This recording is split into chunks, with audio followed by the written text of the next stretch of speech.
Welcome in to kick off the tip-off with our first trio video of the day. We are glad and very thankful to welcome in a friend, Mountaineer Paul. Obviously gave us a chance to come on his show early in the summer before the season was beginning, and of course repaying the favor now as much as we can. And this guy knows ball, man, and we will kind of directly get into a couple players he was banging the drum for months before this showing of this past Saturday.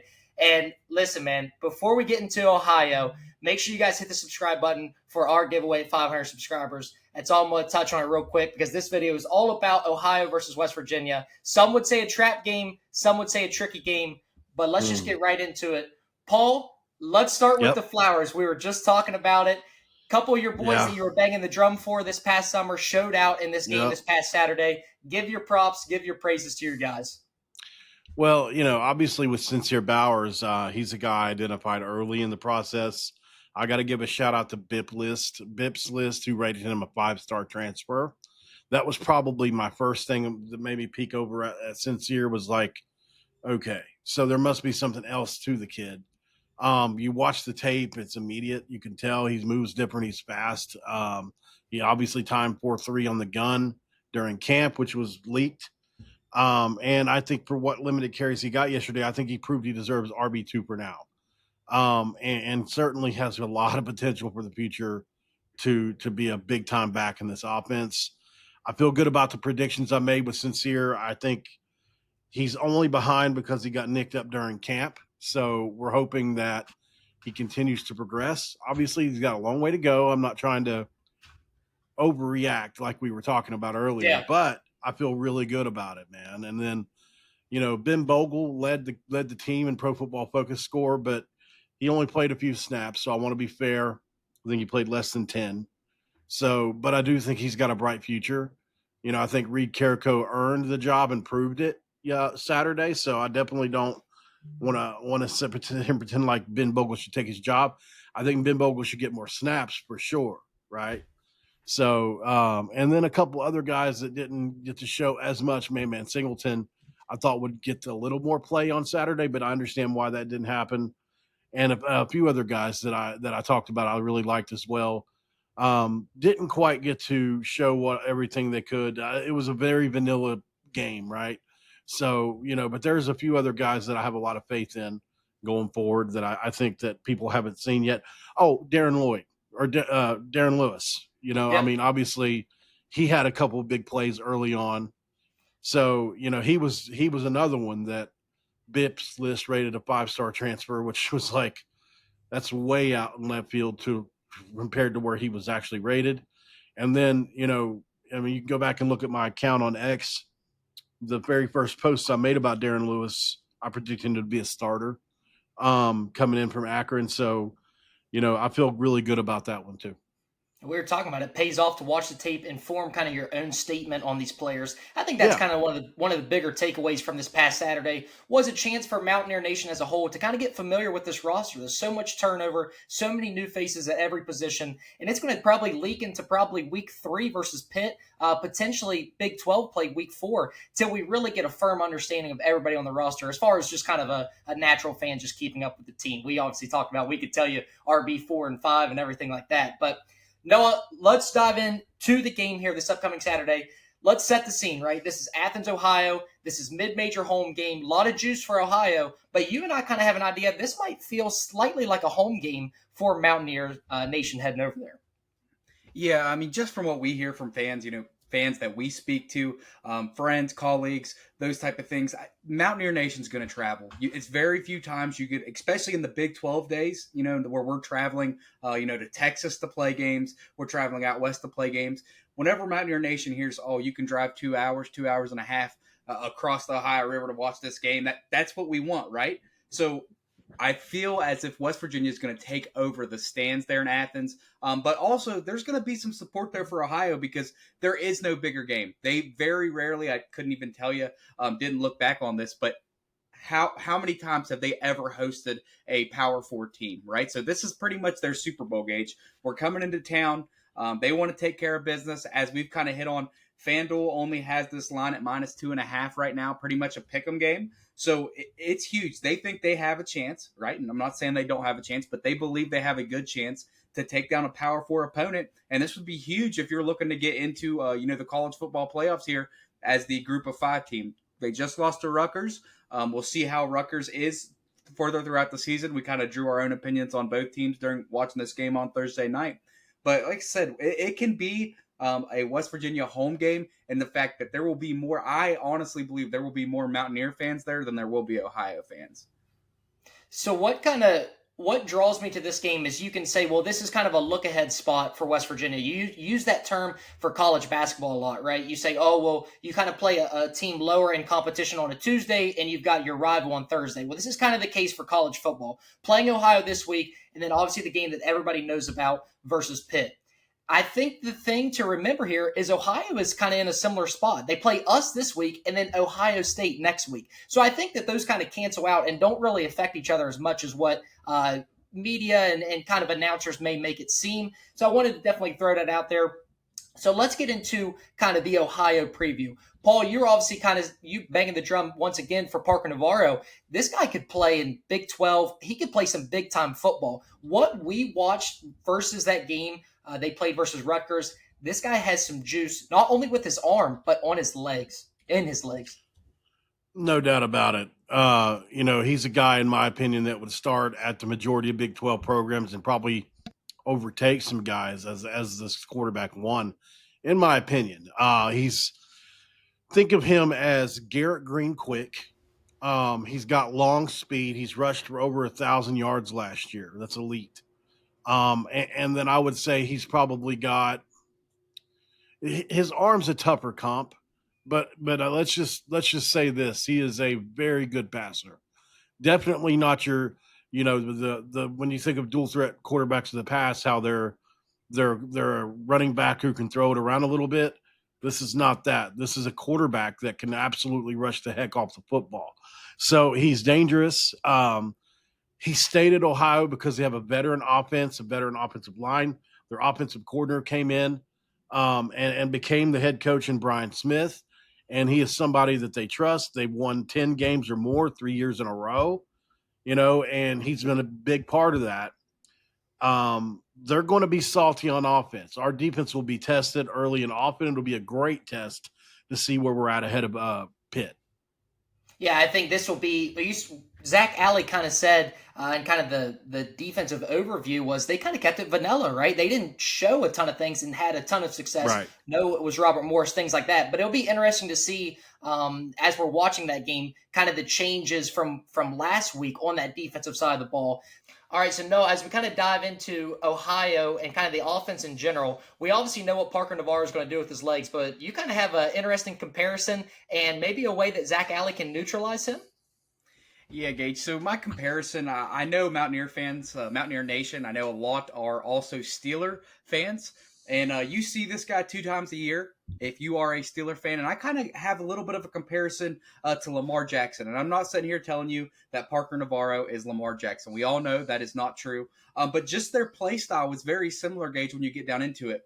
I saw a couple times when Ohio was playing Rutgers that Navarro gets out of the pocket and almost like a scramble drill for the receivers. They're cutting upfield, coming across, and he's able to hit those passes. And that's why it's kind of similar to Lamar in the sense that he's almost better when he has to create the play, right? When he has to get out and you get to see the flashes of his athleticism, right? So I really think there is a strong comparison. But if you're Zach Alley on the other side and you're watching this, what you're going to do as your defense, you're going to say, look, fellas, we got to stay contained. We cannot let him get these plays because that's what kind of ignites that offense. When you see Navarro, take a 20-yard, 30-yard scramble or it's a scramble drill and there's a 20, 30-yard pass, that's when Ohio starts to get in that groove. You kind of see them getting to dry spots against Rutgers a couple times, and that's when Rutgers was able to keep him in, that pocket and make him be a pocket passing quarterback because that's not what he's great at, right? So if you're Zach Alley, you have to keep him in the pocket. And there's no one better that's going to scheme up anything better than Zach Alley. And that's my full belief, Gage. There will be no one able to keep him in the pocket and send pressure at him at the same time than Zach Alley. The defensive ends, also, the nickel position, those two positions are going to be key and vital in this game just by keeping Parker Navarro in the pocket. not allowing him break off to, make those, big electric plays. That is what Navarro's been kind of known for through college football. And from what we kind of all got to watch versus Rutgers, they are a team that relies heavily on those 2nd and 4, 2nd and 3s. It's a team there, if you can get a sack on that first down, right, you're playing behind the chains. More times than not, you're going to be looking at a 3 and out and then punting the ball back to you fairly quickly, which is what we want as an offense. And I think the attention to detail because of the first half we had versus Robert Morris is going to be so sharp on the offensive side of the ball in Ohio that I really, really trust West Virginia to score a good bit of points in this game. I think there will be extra attention to detail, no fumbles. I don't want to say no fumbles. We know how it works. Sometimes you get the ball punched out, things like that, but very, very detail oriented.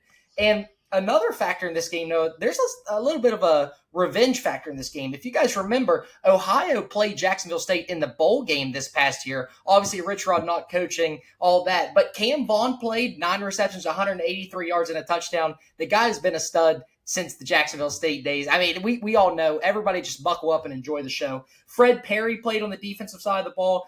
Derek Carter and maybe a couple others that I may be missing from the Jacksonville State side. So there's a little bit of, hey, we got to we got to go in here with a purpose and kind of revenge a loss here. So, MP, I may be wrong, but I think I saw you on Twitter. Ohio has a receiver named by Chase Hendricks. Tell me if I'm wrong. They like to move him a little bit everywhere. He's kind of their featured playmaker other than their running back, Bangura. Do you have a little bit as far as what we could be seeing from not an offensive scheme wise, but other playmakers outside of Navarro that West Virginia defense needs to key on to make sure that the big plays got to be limited? Yeah. Hendricks had 40 balls for him last year, 400 yards, and he stepped into that number one role. They moved him all around the field against Rutgers. I think he had close to 10 catches, and was unguardable. They did a lot of concepts where they'll move him across the formation. They'll rub him out behind, 2 receivers that are clearing out, different things like that. They'll get him in space, similar to some Dana Holgorsen concepts in there, just attack grass, spread you out, that kind of thing. Easy completions for Parker Navarro. And I think that's, and he's dangerous. He can absolutely do that. He's similar to the kind of guys Rich Rod likes, those slot type guys that are shifty, that can run routes. That's a little bit explosive. He's definitely somebody to watch, and Rutgers had their hands full with that guy. So he can definitely play, man. I definitely think he is somebody to watch. You mentioned who was the running back? What's his name again? Bangura? Bangura, yeah, I believe it's that's right. Bangura, Obviously we know about him. Rodarte, I think, is another guy, number 3, that even though he didn't have a lot of catches not yesterday, but when they played Rutgers, he did average almost 20 yards per catch from what I remember looking up. Yep. So he's a guy that can run. So they've got, like I said, a veteran O-line. They've got veteran receivers. They've got a bunch of different stuff going on. So they're going to be tough to deal with on offense for sure. To your point, I think that we're going to have to keep him contained. And the number one thing outside of sacks, in my opinion, pressures. How many quarterback pressures can you get?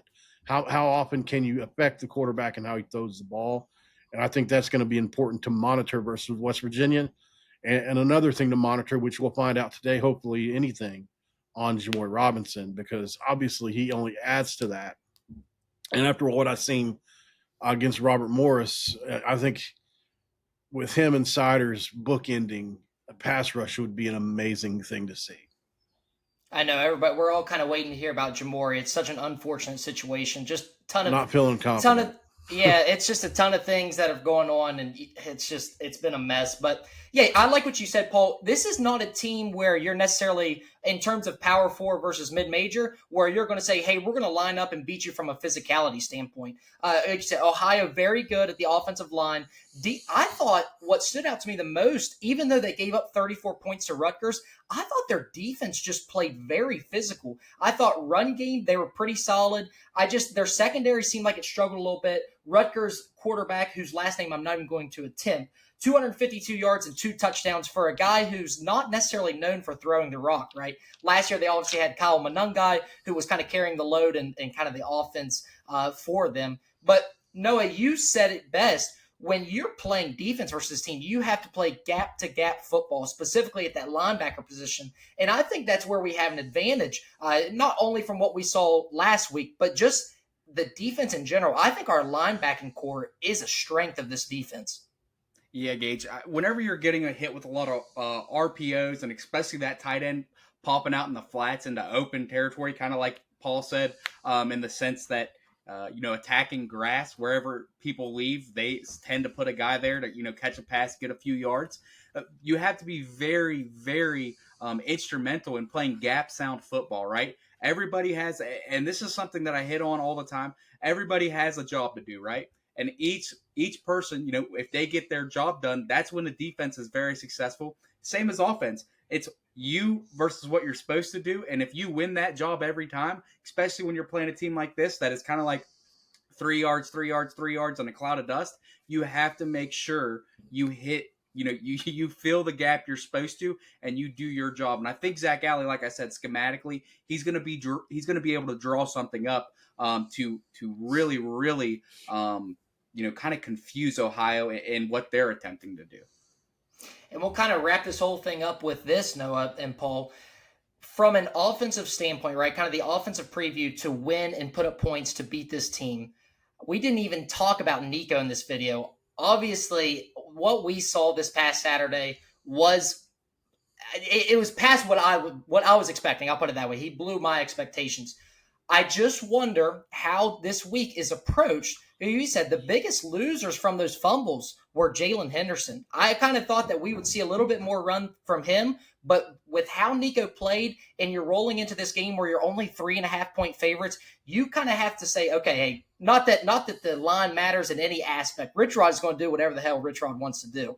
I'm just saying, this is not a game where you can kind of toy around and be like, okay, well, we still got to figure out this or we still got to figure out this. It's kind of already time to turn it up and get locked into form because you roll with a little bit of momentum this weekend. You're heading into Pitt where, hey, it's all hands on deck. Let's go. It's time to go. So, Paul, from an offensive standpoint to win this game, what are kind of the keys to the game for both Nico, Jaheim, and that wide receiver core? Is there an area of that Ohio defense that we can kind of exploit, that Rich Rod's going to look to exploit? Yeah, absolutely. I think the linebackers, as far as from a receiving standpoint, I think there's a lot of mismatches to be had because we're so good at the slots position. I know Roddy didn't have the greatest game either by Pro Football Focus or by just modern receiver standpoint, but I do think he can improve that in a game 2 scenario. And putting him on a linebacker, he's the kind of guy you want to match up on a linebacker. Obviously, Man Singleton is somebody I beat the drum for. I still believe he's going to have a big year. I think that it was just the first game. These guys are going to start to gel. Man Singleton can make an impact. P. Fox can make an impact, obviously. And obviously Cam Vaughn on anybody is just a mismatch. Look what he did last year. 9 receptions, 180 yards. And it wasn't like these were extraordinary pass plays. One of them was a slant that he took 70, right? So he's that dynamic. He's that unguardable, and he will be again in this game. So to your point, what you're asking me, just protect Nico long enough to get rid of the football. I don't know. I have questions about how well we can run the ball. We'll find out because we're going to try. If we can run the ball this game, we'll win the game. I do believe that. If we have trouble, if they're bottling us up, then we have to be able to protect Nico. So my keys to the game would be, first and foremost, if you can run the ball, you win, in my opinion, because I think our defense is better than their defense, and that matters, obviously, in this day and age. And then protect Nico. By the way, Ohio 2-0 versus Big 12 teams since 2017 at home. See, that's what I'm saying, man. There's some trends in this game where it's like, it's very eye-opening and can be kind of scary for West Virginia. But like I said, we obviously have full faith in this coaching staff and the players heading into this week. No, a little bit of a different question for you. We have a total sitting at 59.5 as far as total points for the game. Walk me through, we obviously got a gist of what the tempo looks like as far as Jaheim holding one shoe, pushing Nico in the back on a QB sneak to get the first down last week. Talk to me how you think this tempo is going to play in favor of us. Or if you think that maybe, because of how explosive Ohio can be on the offensive side of the ball, could this be something where not necessarily chew clock, but it's a little bit more of a, hey, let's kind of take our time a little bit and make these offensive drives more efficient? I think Rich Rod's going to allow. Oh, sorry, sorry, Paul. Sorry, Paul. You're all good. No, Paul, you give your opinion too. You're good. So I don't think Rich Rod's going to change his, offensive scheme for Ohio. I don't think that's going to happen. He's going to play an upbeat system, upbeat tempo still. And I think what you're going to see is what we didn't get to see last week was how can Ohio, kind of react to if we can get a quick 3 and out on Ohio early in the game and the offense is right back on the field. How can they withstand that? Because I think that's kind of the difference between, a power 4 team to a group of 5 team. How many guys do you feel good in depth right? You don't want to go to your second, third string against the offense's first string. And I think that's where West Virginia is going to find a little bit of an edge in this game. If they're able to hit, keep long drives, and then hit a 3 and out on them and get back on the field offensively, I think that's where you're going to see it.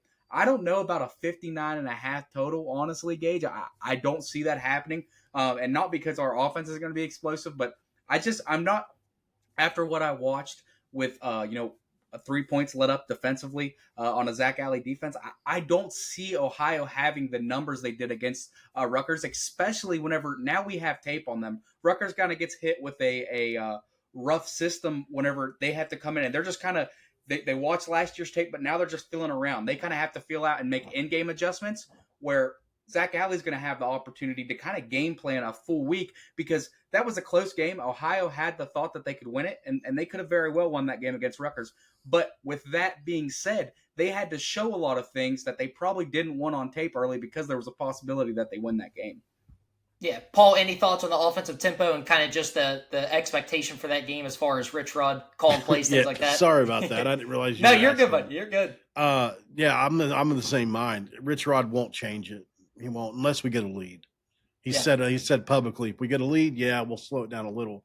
Other than that, it's nuclear hot piss tempo, right? So, I don't think it's going to change for no matter who it is, unless something happens with the personnel or something like infrastructurally happens to the team that has to happen, maybe a freshman or whatever. But yeah, generally, I think it's going to be a fast tempo because why would you not exploit a team with less depth than you? I mean, that would be silly not to do. So I think that's the way we roll with it. And hopefully it'd probably be close to the half. And then, hopefully it's a blowout early, but hopefully, worst, I think it'll be close at half like last game. And then hopefully we pull away late. And I think before we give our game predictions, right, here's kind of my takeaway. I think as we get into Big 12 play and things like that, we will slowly learn that this defense is something that we can rely on, right? We just saw in that Clemson LSU game, for so many years, LSU did not have a defense to rely on. It was Jaden Daniels, Neighbors, Brian Thomas Jr., score as many points as possible, but then you'd still lose, 38-35. I think in West Virginia's case, we're going to find out soon enough that this is a defense that will keep you in ball games. And it's something that Rich Rod is going to rely on heavily, obviously with the tempo and run game that he uses, to know, hey, Zach Alley can get me this big stop late in the game, things like that. So I think that's something to kind of look for as we kind of build on in this season, how good this defense can actually be. Because like you said, we haven't shown everything. It's not at its peak yet. Guys are still getting comfortable, and there's talent even behind other guys, right? We were talking at the beginning of this video, Ben Bogle, a couple of these guys who haven't necessarily got a full role or played a ton yet. We haven't even had Jamori Robinson. So, there's just still a ton of potential for this defensive group. So as we wrap things up, man, Noah, we'll start with you. You got a score prediction for me, buddy. I do, Gage. I think I'm going to go West Virginia 35, Ohio 17. That's what I'm going to go with. I'm rocking with Zach Alley's defense. I don't think it's going to be as close as that 3-point margin. I think we're going to see a little bit of better defensive play out of Ohio than we did Robert Morris. I think it'll be kind of a close game, right? Like kind of at half. Maybe a 20-10 type feel, something like that. But I do think West Virginia prevails 35-17. I was almost a little bit higher on points for West Virginia. But, we did see some things offensively, line play. So might take a couple series to kind of get rolling. But 35-17 is my call. Paul, anything for you? 27-17. I think it's going to be closer than we want it to be. I think Ohio is really good. Some parts of me wants to make that score a bit higher, like a 30-20 or 30-24. But I do think it's going to be in that range. I would love to say it's going to be a blowout, and I hope it is. But I have a lot of respect for Ohio and going on. I love that it's close to home for us for the first time in forever on a road game. But other than that, that's about the only thing positive going about and playing in front of 20,000 people. I went and watched Marshall get absolutely drubbed there one year with Byron Leftwich years ago. Yeah. It's a weird place to play. It's like those Texas. I'll tell you what it's like. You ever see the big Texas high school stadiums? Yeah. It's like that. It's like it's not like what we have, but it's like they've got one huge side where there's like 15, 18,000 people, and then they got another side where there's like 2,000 or 3,000 people. It's really if I'm right, it's a lot of like open area, right? Like you can walk around the stadium pretty comfortably and watch the game from a lot of. It's a very beautiful stadium. Yeah, very beautiful. That's what I thought. I've been there twice, so it's definitely cool. I went there to watch Ben Roethlisberger once, so it was really cool. Ben Roethlisberger was punting for Miami of Ohio in that game. Like they would run him. That you never know if it was going to be a pass or a punt. Like on fourth down. Oh my gosh. Pretty cool. Yeah. Well, I gotta lock in on my score prediction because I gave Robert Morris 14 points last week in my prediction, and I had comments coming from my head. I was about ready to sell all my equipment, MacBook, mic, everything. I was about to be done. So, like you said, I'm leaning on this defensive heavily. Like you said, Noah, I think with game tape that Zach Alley has, paired with some more kind of twists and turns as far as packages and schemes coming Ohio's way, I'm going to go 35-21. I'm still going to give them 3 because I do think that Parker Navarro is going to be able to use his legs early in the game and maybe sneak off, 10 to 14 points there in that first half. And I think, I just think the offense rolls. I think that what I said earlier, the attention to detail on the offense is going to be way, way, way higher just because of the turnover issues. We know how Rich Rod is as a coach. I loved that ESPN after every fumble was like keyed directly into Rich Rod because you could read word for word every single thing he was saying. It started with Justin Smith-Brown there. It was just, I was like, oh my gosh. He went right in the doghouse, didn't he? He did, man. That's how it is. But that's another one I was beating the drum for. Yeah, talented guy, like you said. We didn't get to see this full receiver room with so many guys. Yeah, ton of potential there. So that's kind of the thing too. We got to see outside of Vaughn and Bray, obviously those guys working in the 3. So guys, we appreciate you watching. As always, make sure you're tuning into Paul's stuff at Locked On West Virginia. And Paul, I should probably just let you go ahead and kind of give your. What's your score prediction though? 35-17. 35-17. I'm trying. I probably looked over it. Sorry. No, you're good. 35-21. Locked On West Virginia, record 7 days a week, twice a day. It was right now. Have been for the last few months. Excited about the future of the channel. I'm a little bit of a loose cannon on the show. I just talk about what I want to talk about. Can't say that I'm everybody's biggest fan or everybody's my biggest fan either. I do have some enemies out there, I guess, because of my opinions. But at the end of the day, I'm a very honest person. I don't BS anybody. I treat people right. If you come over there, I promise I'll treat you right. And these dudes right here are up-and-comers in the space. You definitely stay tuned into these guys. If you're watching, I think they have a lot of potential, more so than a lot of people that are trying to do this.